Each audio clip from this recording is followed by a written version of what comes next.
மாற்ற துடிப்பவனுக்கு இங்க ஆதரவு இல்லை. ஏன் மாற்ற துடிக்கிறவனுக்கு நினைக்கிறவனுக்கு ஆதரவு இருக்கு. இதான் இங்க பிரச்சனை. எவ்வளவு வீட்டில் எத்தனை ஓட்டு? இந்த வெங்காயங்களால எந்தெந்த சாதிக்கு என்ன ஓட்டுன்னு எண்ணி காசு கொடுக்க இந்த வெங்காயங்களால முடியும். எந்தெந்த சாதி எந்தெந்த ஊர்ல எவ்வளவு இருக்குன்னு எண்ணி சாதி வாரி கணக்கெடுப்படுத்து அதுக்கேற்ப இடஒதுக்கீடு கொடுக்க முடியாது. இவங்களெல்லாம் என்ன பண்ணலாம்னா, கழிவறை கழுவிட்டு கட்ட வழக்கு மாதிரி வச்சிருப்போம்லடா, ஆமாமா, அதை வச்சுதான் அடிக்கணும். இங்கே பேசுகிற சீமான், இங்கே வேட்பாளராக இருக்கிற அபிநயா உலகம் முழுமைக்கும் சீமான் பேச்சையும் அபிநயா பேச்சையும் காளியம்மாள் பேச்சையும் தம்பி ஜெகதீசன் பேச்சையும் துரைமுருகன் பேச்சையும் இமாயின் பேச்சையும் தங்கை சீதாலட்சுமி பேச்சையும் கேட்கிறார்கள் மக்கள் என்றால், ஒரு தொப்புள் கொடி உறவு, தொப்புள் கொடி உறவு, ஒரு கொடி உறவு இல்ல, மொழி கொடி உறவு, தமிழ் கொடி உறவு தான்.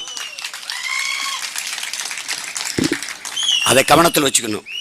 சாதிவாரி கணக்கெடுப்பு எடுக்க முடியாது என்றால், சாதிவாரி இடஒதுக்கு மத்திய அரசு எடுக்கணும் என்றால் அவன் எடுக்க மாட்டான் என்று தெரிந்து அங்கே நகர்த்தி விடுவது. சாதிவாரி கணக்கெடுப்பு எடுக்கல, அருந்ததியருக்கு 3 விழுக்காடு நான் தான் கொடுத்தேன் சொன்னது யார்? ஐயா கருணாநிதி. கொடுத்தது யார்? அவர் தான். இஸ்லாமிய குடிகளுக்கு 3.5 விழுக்காடு கொடுத்தேன், கொடுத்தது யார்? அவர் தான். இப்ப 10.5 விழுக்காடு படையாட்சிகளுக்கு கொடுத்தது யார்? ஐயா எடப்பாடி.